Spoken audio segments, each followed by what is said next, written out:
So good day guys! So another video na naman, this time para sa supplementary problem ng Newton's method. So dalawang problem yung isosolve ko sa video na ito. Yung una ay yung nasa harapan natin ngayon, which is a system of nonlinear equation. Isosolve ko to until convergence. Tapos yung susunod naman is a system of linear equations. So yun naman ay isosolve ko rin until convergence. So without further ado, simulan na natin. So kapag nonlinear equation, ang una natin gagawin ay kunin yung mga functions. So ano nga ba yung mga function? Balikan muna natin kung ano yung general equation ng Newton's method. So we have x sub n plus 1 is equivalent to x sub n minus tapos square matrix ng Jacobian and then inverse tapos multiplied by yung column ng function. Yan. Ito yung binabanggit ko na function. So, yan muna yung bubuuin natin. At saan siya manggagaling? Of course, dito sa set of equations na ito. So, simple lang naman. Gawin mo lang ay i-equate to 0 yung mga equation, which is obviously naka-equate na sila.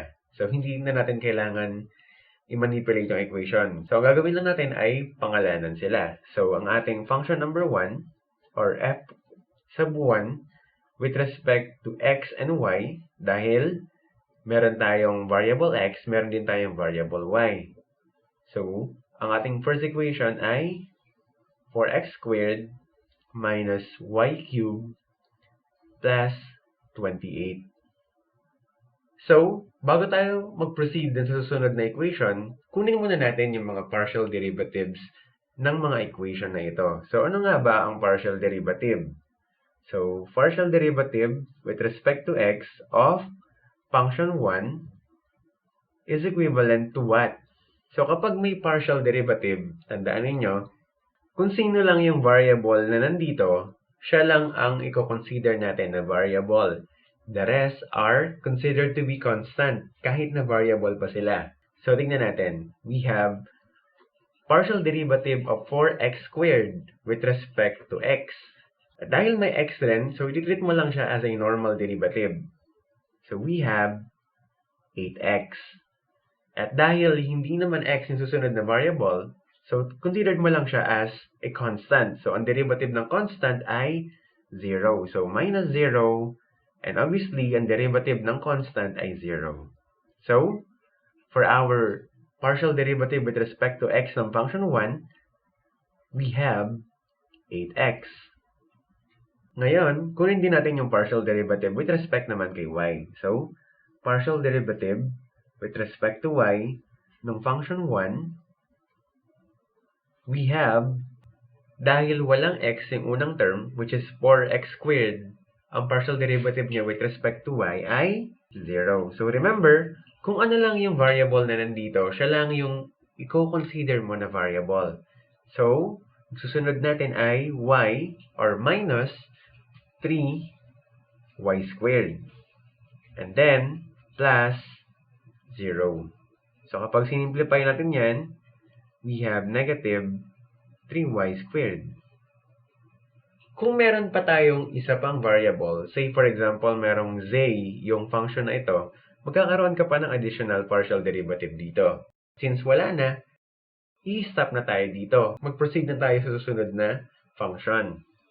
So, for our function number 2, and that is equals to x and y, and that is equals to 3x cubed plus 4y squared minus 145. Again, bago ka mag-proceed sa susunod na function, kunin mo muna yung mga partial derivatives.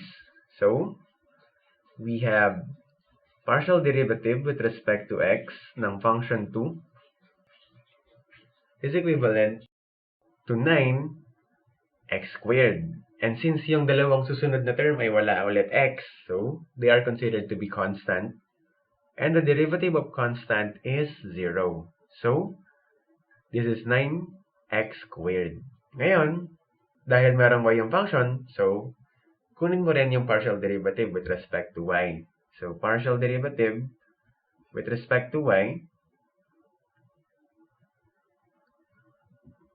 is equivalent to, again, 0 yung unang term dahil wala siyang y, plus 8y minus 0. And that is equals to 8y. Dahil meron na ngayon tayong mga function equations, sino-sino sila? So, ito sila. At meron na rin tayong mga partial derivatives. So, ito yung para sa function 1. Ito naman yung para sa function 2. Therefore, nabuo na natin yung mga requirement sa Newton's method. So, ito yung function. Ito naman yung Jacobian matrix, which is composed ng partial derivative ng mga function. Okay? So, dahil buo na, proceed na tayo ngayon sa calculation. So, set ko ngayon itong area na to as the number of iteration. And then this is x sub n as well as y sub n. Dahil yung first iteration natin or yung unang computation natin, makakakuha tayo ng relative error. So, ika-count ko na siya ngayon as first iteration. And for our initial values, so set ko na lang as 2.0 tsaka 5.0. So, immediately proceed ngayon tayo. Ang gagawin natin ay kukunin natin yung value ng mga function. So, we have function 1, so x comma y, and that is equals to 4 multiplied by 2 squared minus 5 raised to 3 plus 28. At dahil ang sagot nito ay exact negative 81, hindi ko na ngayon isusulat yung 5 decimal place. So, mahalaga lang naman yung 5 decimal place kapag meron silang laman. Kapag wala naman, so okay lang naman na whole number na lang ilagay mo. And then, for our partial derivative with respect to x ng function 1, we have 8x. So, 8 multiplied by 2, and that is equals to 16. Para naman sa partial derivative with respect to y ng function 1, that is equals to negative 3 multiplied ng 5 squared. And that is equals to negative 75. So for our function number 2 naman, we have, so function number 2, so x comma y, and that is equals to 3 multiplied by 2 cubed plus 4 multiplied by y squared minus 145. And that is equals to negative 21. Again, kunin mo agad yung mga partial derivative. So, partial derivative of function 2 with respect to x, we have 9 multiplied by 2 squared. And that is equals to 36. And for our partial derivative, with respect naman kay y ng function number 2, we have 8 multiplied by y, which is equivalent to 5. And that is equals to 40. So ngayon, nakompleto na natin yung mga equation. So ipa-plug in na natin sila ngayon sa general equation ng Newton's method for system of equations. So, for the defined value of x, n plus 1, and then para naman kay y, so sub n plus 1 rin. So column, ibig sabihin nun, isang column lang meron ito, but it contains multiple row. Pwedeng dalawa, tatlo, or kahit ilan. Basta ang usapan, isang column lang siya. This time, dalawa yung meron tayo. So we have equals to the initial value. So ang initial value natin ay 2.0 para kay x, and then 5.0 naman para kay y. Minus, ito na yung Jacobian matrix. So, square matrix ito lagi. So, tatandaan ninyo, dapat square siya. Ibig sabihin nun, kung ilan yung row, dapat ganun din yung column. So, this time, dalawa. At yung arrangement nito, sa paglalagay, madalas ganito yung pattern. Madalas x, y, at kung meron pang z, z. So, madalas ganun yung pattern ng paglalagay niyan. So, ano ibig sabihin niyan? lahat ng partial derivative with respect kay x, dito mo ilalagay sa column na to. Yan, diyan mo ilalagay sa column na yan. Lahat naman ng partial derivative with respect kay y, dito mo ilalagay sa column na to. At kung merong z, dito mo ilalagay. Okay? So we have partial derivative ni x. So lumalabas na yan ay 16. Tapos yung partial derivative ng second function with respect again kay x, yan ay 36. Para naman sa first function, ang partial derivative with respect kay x ay negative 75. Tapos yung partial derivative naman ng second function, that is 40. So, yan ay, again, square matrix. Kaya, 2 row, 2 column. Dahil wala tayong z, burahin ko na lang muna ito. So, yung Jacobian matrix ay laging naka-inverse. Ayan, naka-raise to negative 1. So, ano nga ba ang inverse of a matrix? So, kung babalikan natin yung matrix algebra, or kung saang math man na ituro sa inyo. So, generally, under ng algebra, so wala pang matrix ito, kapag meron tayong equation, kung saan ito ay composed ng x multiplied by a is equals to y, para makuha mo yung value ng a, di ba ang gagawin mo lang naman ay i-divide yung y sa x. So, it will become a is equivalent to y divided by x. Ngayon, under pa rin ng college algebra, di ba pwede mong baguhin yung form na yan? Pwede mong iangat yung x, tama ba? So, in a way, pwede siyang maging ganito. X raised to negative 1 multiplied by y. Naging negative 1 kasi nung nasa denominator pa yung x, positive 1 ang exponent niya. At nung nilipat natin siya sa numerator, dahil nga hindi yun yung natural na location niya, so ginawa natin negative. So hindi naman bagay yung ginawa ko, di ba? I'm sure na alam niyo yan. So ganyan din yung ginawa sa matrix. Sa matrix kasi, walang operation ng division. Okay? Hindi ka makakapag-divide ng isang matrix sa isa pang matrix. So ang gagawin mo, yung nasa ilalim, instead na division, gagawin mo na lang siyang ganito. Yung matrix na naka-raise sa negative 1. Ang tawag doon ay inverse of a matrix. So, yung inverse of a matrix is another operation na medyo mahaba kung aaralin natin. So, this time, mahayaan natin sa calculator na i-perform yung mga ganong uri ng operations. So, ayan. Yun ang inverse of a matrix. Okay? At imumultiply yan sa function. So, sino-sino nga ba yung mga function? Dalawa lang naman yon. Ito rin yung isang pattern. Dahil itong 16 ay partial derivative with respect sa x ng first function, ito namang negative 75 ay partial derivative with respect to y ng first function ulit, dapat nandito rin yung first function. Katapat rin dapat nila. So we have negative 81.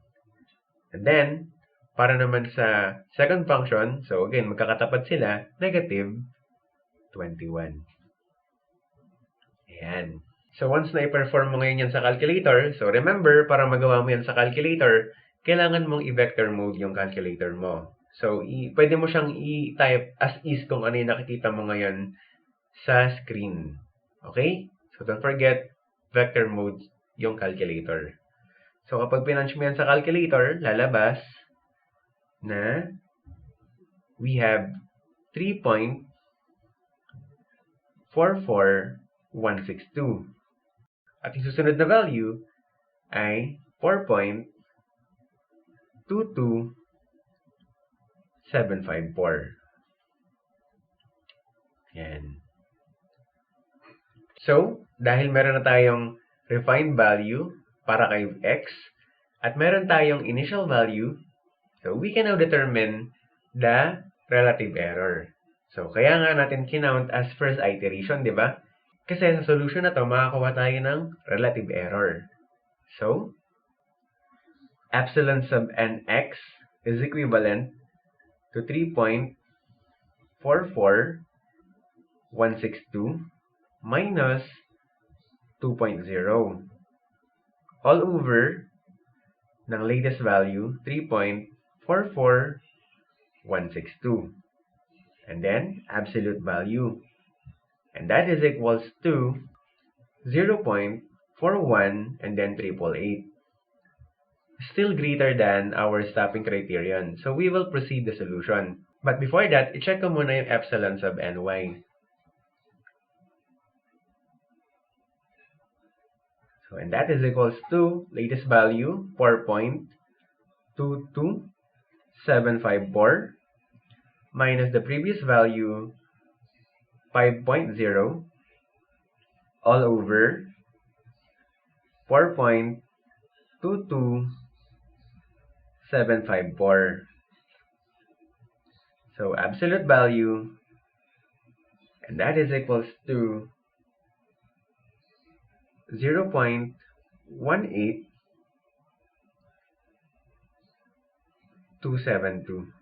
Still greater than our stopping criterion. So, meron tayong second iteration.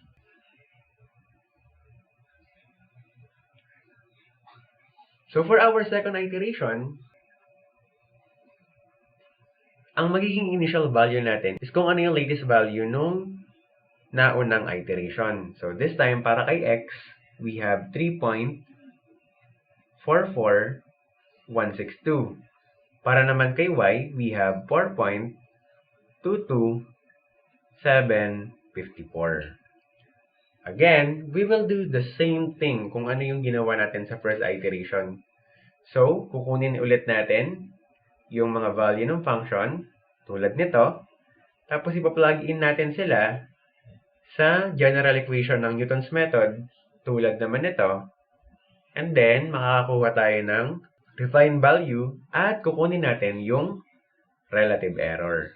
So, exactly the same kung ano yung ginawa kay first iteration. So, we have the first function is equivalent to 4 multiplied by 3.44162 and then squared minus 4.22754, and that is cube, then plus 28. So kapag pinunch mo yan sa calculator, lalabas na ito ay negative 0.17600.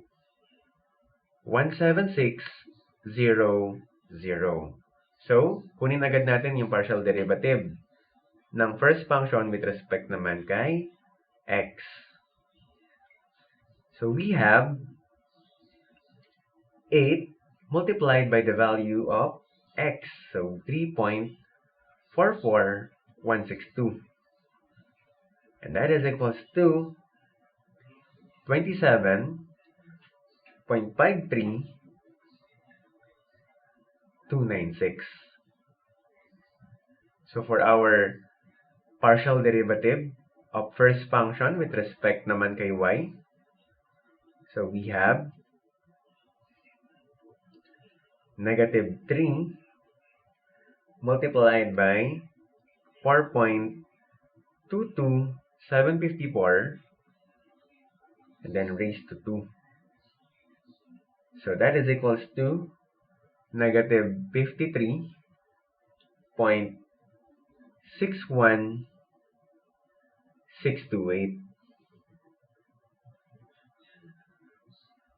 So immediately, punta tayo ngayon kay second function. So for our second function, we have 3 multiplied by 3.44162 raised to 3 plus 4 multiplied by 4.22754. And that is raised to 2 minus 145. So that is equals to positive 48.78374. So kunin din natin agad yung mga partial derivative.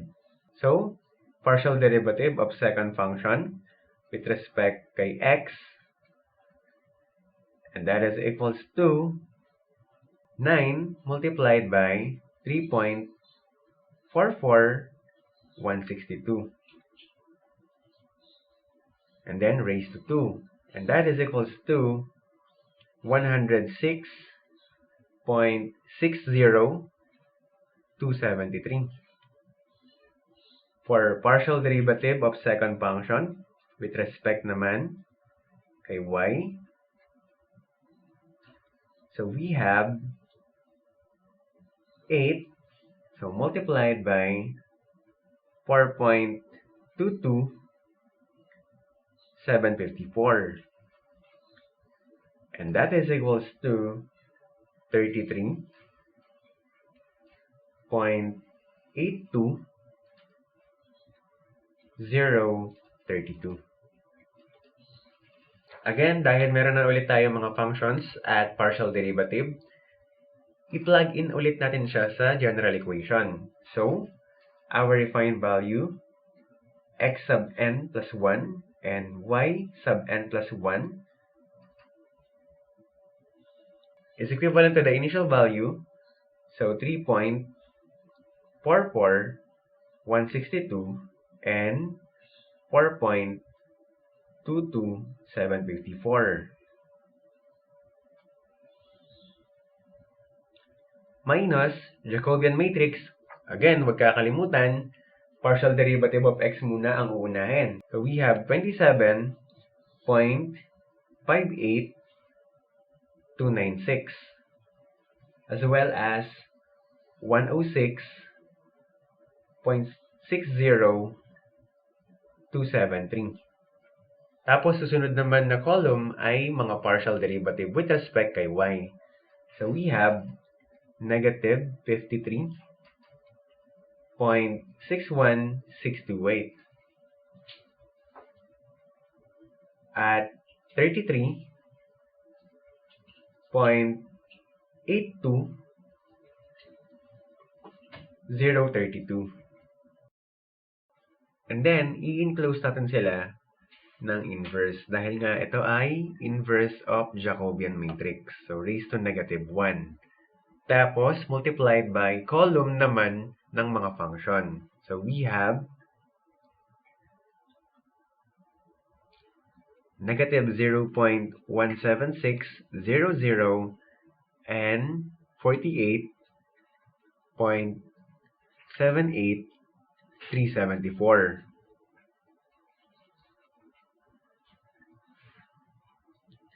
Again, once na i-punch mo yan sa calculator using vector mode, so the values are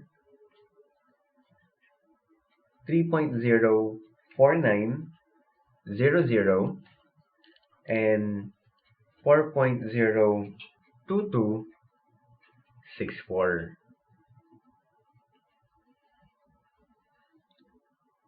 Dahil meron na ulit tayong refined value at meron tayong previous values,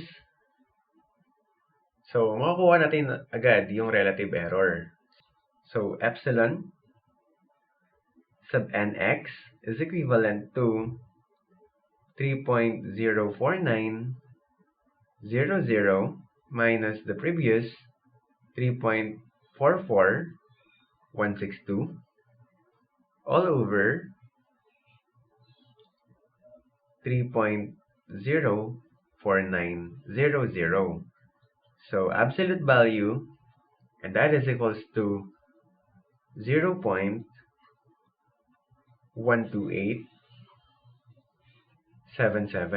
still greater than our stopping criterion. For our relative error at y, we have 4.02264 minus 4.22754 all over 4.02264 absolute value, and that is equals to 0.05094 is still greater than 0.001. So, we will proceed the solution. So, in-skip ko na yung recording magmula dun sa third iteration hanggang dito ngayon sa fourth iteration. So, dito sa fourth iteration, huminto na yung solution. So, bakit siya huminto? Kasi both of them, nasatisfy na nila yung stopping criteria natin. At ang ating final root value ay exactly 3.0 at 4.0. So, hininto ko yung recording kasi kung ano yung ginawa ko sa first iteration, yun din naman yung gagawin ko sa second iteration, sa third, at sa fourth. So, ayan. Papakita ko sa inyo na umabot tayo ng fourth iteration. At yun nga, sa fourth iteration, huminto tayo dahil both of the stopping criterion nasatisfy na ni X and Y. So, I think the point lang din naman kaya sinasolve ko hanggang dulo ay para meron kayong reference kung ano yung magiging itsura kapag hihinto na yung calculation gamit yung mga stopping criteria na meron tayo. So, by repeating kasi yung iteration 3 tsaka 4, it will take a lot of time, but the knowledge na nakukuha natin ay very small na lang kasi inuulit na lang natin yung ginagawa. So, hopefully okay lang sa inyo na nag-skip na ako sa iteration 3 and 4. So, that's it for our problem number 1. So, immediately, pupunta na agad tayo ngayon sa problem number 2. So, on this problem, system of linear equation naman ang solve natin. So, we have a matrix kung saan ito yung kanyang coefficient at ito naman yung kanyang constant. As well, ito yung ating mga variable. So, ang gagawin natin ay hindi nalalayo dun sa nonlinear equation. Bubuuin muna natin yung mga function. So, we have, for this row, we have function 1, and that is dependent kay x, y, at z. Dahil tatlo yung variable na meron yon. So, that is equals to, kapag ito, minultiply ko kay x, so we have x. Ito, multiplied ko kay y, we have negative 3y. And then ito, multiplied ko ngayon kay z, so we have 4z. So, remember, kapag nagmumultiply ka ng matrix, so yung row, imumultiply mo sa column. So, ganun ang multiplication ng matrix. So, equals daw sila kay negative 3. So, yung negative 3, ililipat ko dun sa left na equation, magiging positive. Kaya magkakaroon tayo ng plus 3 dito sa part na to. So, immediately, tulad ng ginawa natin sa nonlinear equation, kukunin natin yung partial derivative. So, we have partial derivative of function 1 with respect kay x. We have, again, lahat ng term na walang x, treat natin as constant. And then, i-derivative natin. So, yung x, ang derivative niya ay 1. Tapos, the rest, wala silang x. So, we have minus 0, plus 0, and then plus 0. So, lalabas, ito ay equal kay 1 lang. So, yung partial derivative naman ng first function with respect naman kay y. So, we have, dahil walang y, yung unang term, so, 0. Tapos, yung susunod naman na term, magiging negative 3. Plus 0, plus 0. So, lalabas ito ay equal sa negative 3. At yung partial derivative ng first function with respect naman kay z.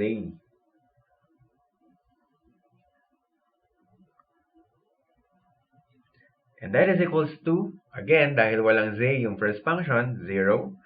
Dahil walang z yung second function, 0. At yung sunod na function naman magiging 4, tapos plus 0. And then that is equals to 4. So, kung mapapansin ninyo, kung ano yung coefficient natin dun sa matrix, 1, 3, at 4, siya rin yung lumabas na partial derivative. 1, negative 3, and then 4. So, lumalabas na ganun yung pattern kapag ka-linear equation tayo. Lumalabas na kung sino yung coefficient matrix, siya na rin yung magiging Jacobian matrix natin. Again, kapag ka-linear equation lang yon. So, instead na ubusin ko yung oras sa pagkuha ng partial derivative ng iba mga function, kunin ko na lang yung mga function. At yung partial derivatives nila, alam naman natin na equal yon sa coefficient matrix natin. Okay? So, kunin ko na yung function number 2. So, we have function number 2, so x comma y comma z, at that is equals to 6. Pag pinultiply mo ng x, so may x na yan dito, 11 multiplied by y, and then plus 4 multiplied by z. Tapos yung 2, lipat mo sa kaliwa, negative 2. And then our third function is f of 3, x comma y comma z, that is equals to 8x minus 9y plus 12z minus 9. So, meron na ngayon tayong tatlong function. At yung Jacobian matrix natin is equal na nga sa coefficient matrix. So, kumpleto na natin yung general equation. We can now start the solution. So, set ko ngayon yung area na to as number of iteration.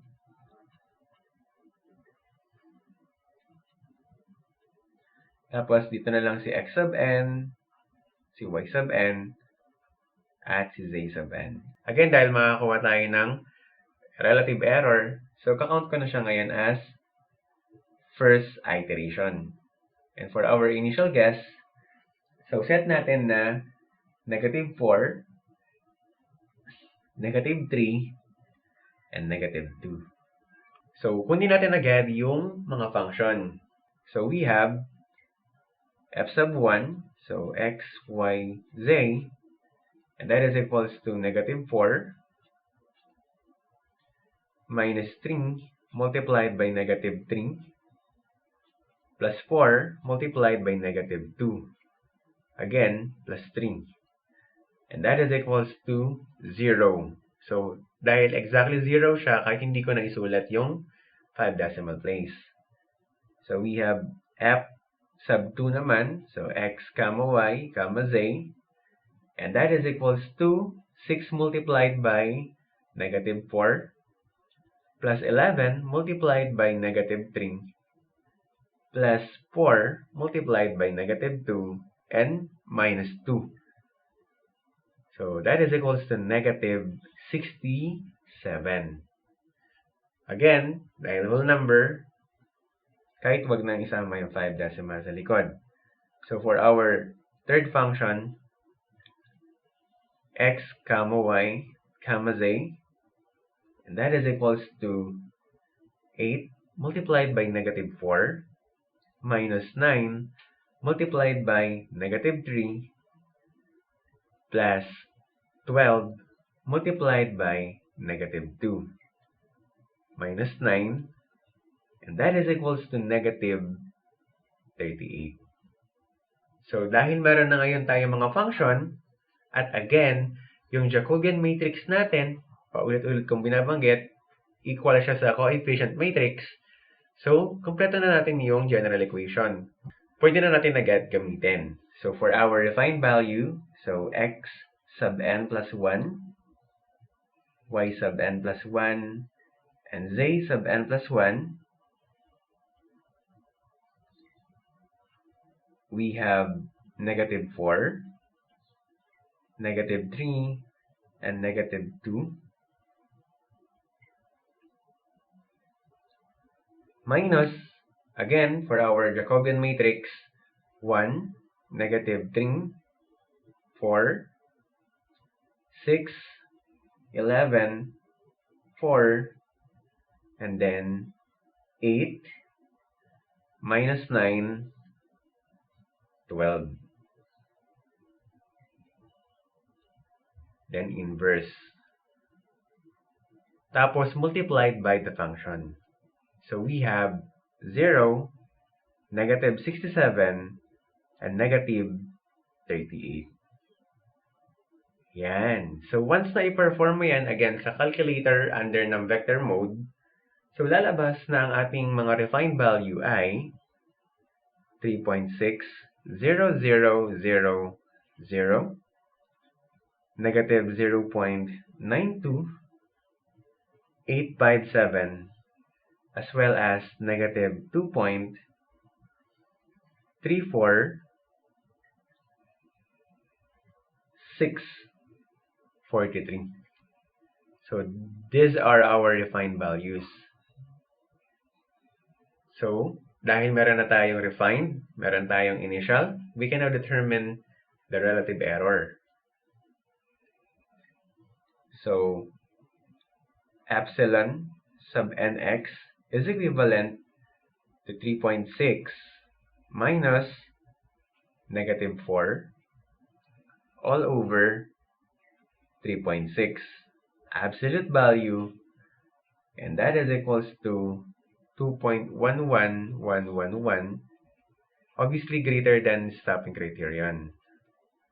So epsilon sub ny naman is equivalent to negative 0.92857 minus the initial guess, negative 3, all over negative 0.92857 absolute value, and that is equals to 2.23077, still greater than the stopping criterion. And for our relative error at z, so we have negative 2.34643 minus negative 2 all over negative 2.34643, tapos absolute value, and that is equals to 0.14764, still greater than our stopping criterion. So magkakaroon ngayon tayo ng susunod na iteration. So for our next iteration, ang magiging refined value natin ngayon ay 3.6 para kay x, negative 0.92857 para naman kay y, at negative 2.34643 para naman kay z. Again, gagawin natin kung ano yung ginawa natin sa first iteration. So kukunin natin yung value ng mga function at ipa-plug in natin siya sa general equation ng Newton's method, and then kukuha tayo ng relative error. So function 1 x comma y comma z is equivalent to 3.6 minus 3 multiplied by negative 0.92857 plus 4 multiplied by negative 2.34643 plus 3, and that is equals to 0.00001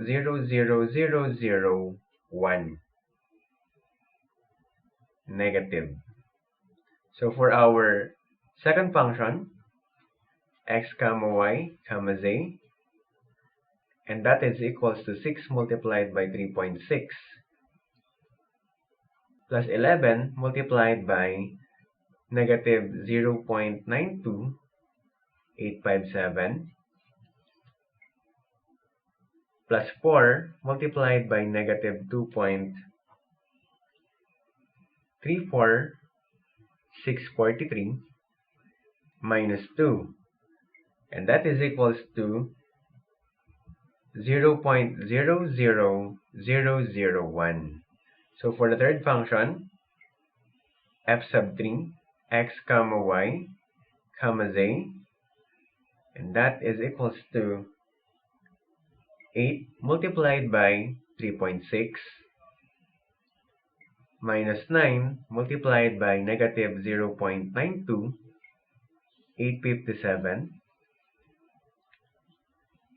plus 12 multiplied by negative 2.34643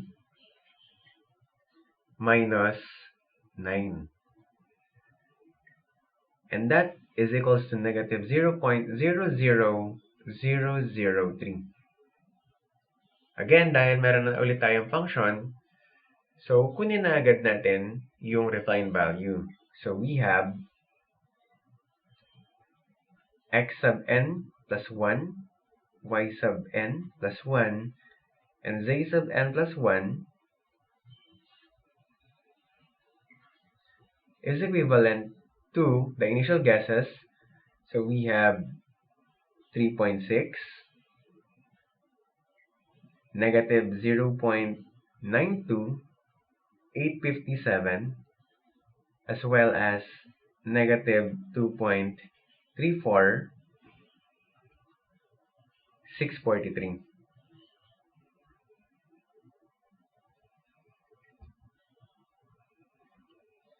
Minus, again, yung Jacobian matrix, kapag ka linear equation, lagi silang parehas. Okay? So, kukopyahin ulit natin. We have 1, negative 3, 4, 6, 11, 4, 8, negative 9, as well as 12. Don't forget na yan ay inverse of a matrix. So, multiplied natin ngayon ng mga functions tulad nito. So, we have negative 0.00001, negative 0.00001, and, or rather, positive rather. So, we have negative 0.00003. So, again, under ng vector mode, so pag pinerform yan sa calculator, so lalabas na ang sagot ay 3.6, negative 0.92857, at negative 2.34643, which is exactly the same kung ano yung mga ipinasok natin na initial guesses. Ito. So therefore, kapag kinuha natin yung mga relative errors niyan, lalabas na sila ay 0 kasi equal. So pansin mo, yung x equal sila. Yung y equal rin sila. Pati na rin yung z equal sila. So therefore, lalabas na relative error of x is equivalent to relative error ng y is equivalent to relative error ng z, and they are all equals to 0, which is less than ng 0.001. Therefore, hihinto na tayo ng solution. At ito na yung magiging final answer natin. Okay? Take note na kapag gumagamit kayo ng Newton's method under ng linear equation, laging hanggang dalawang iteration lang kayo. Bakit kamo? So, asahan nyo yan kapag linear equation, ayan, kapag linear equation, hanggang dalawang iteration lang lagi kayo kay Newton's method. Bakit kamo? Kasi yung exact solution ng matrix is tulad nung ginawa ko kanina. Bakit kamo? Kasi kapag sinimplify ko ito, ganito yung general form niyan. Tulad nung sinulat ko kanina. Meron kang coefficient. So, tawagin natin siyang letter A or matrix A. At yung matrix A na yon ay square of a matrix. Yan. Tulad nga nito. Tapos, meron kang set of variables. So, ito naman yon. Tawagin ko siyang malaking X or capital X. So, naka-column siya. Tulad naman nito. So, ibig sabihin yan, it could be X, Y, Z, W, kahit na anong variable na gusto mo. And both of them are equal saan? Sa constant. So, tawagin ko na lang yan na cons. At ipasok ko siya sa column. Tulad rin nito. So, para makuha ko yung mga variable, which is ito, ang gagawin ko lang ay ano? So, simple lang. Ang gagawin natin ay yung variable na capital X column is equivalent to the inverse of a matrix A raised to negative 1 and then multiplied by the column ng constant.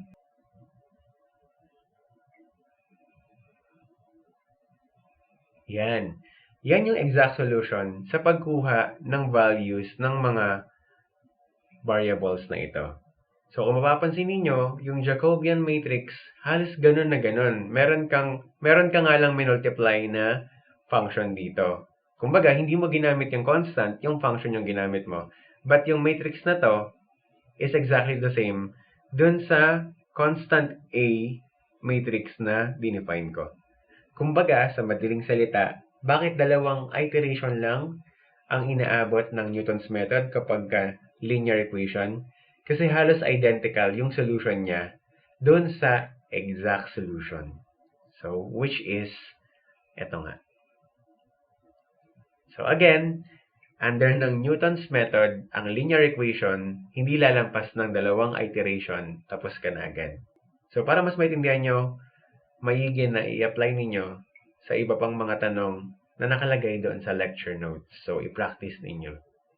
So, for this problem, again, our final answer is 3.6, negative 0.9285, and 2.34643. So, hopefully, this supplementary video ay mas na-reinforce yung knowledge ninyo about sa method na ito, sa Newton's method for system of linear and nonlinear equations. So, that's it for this video.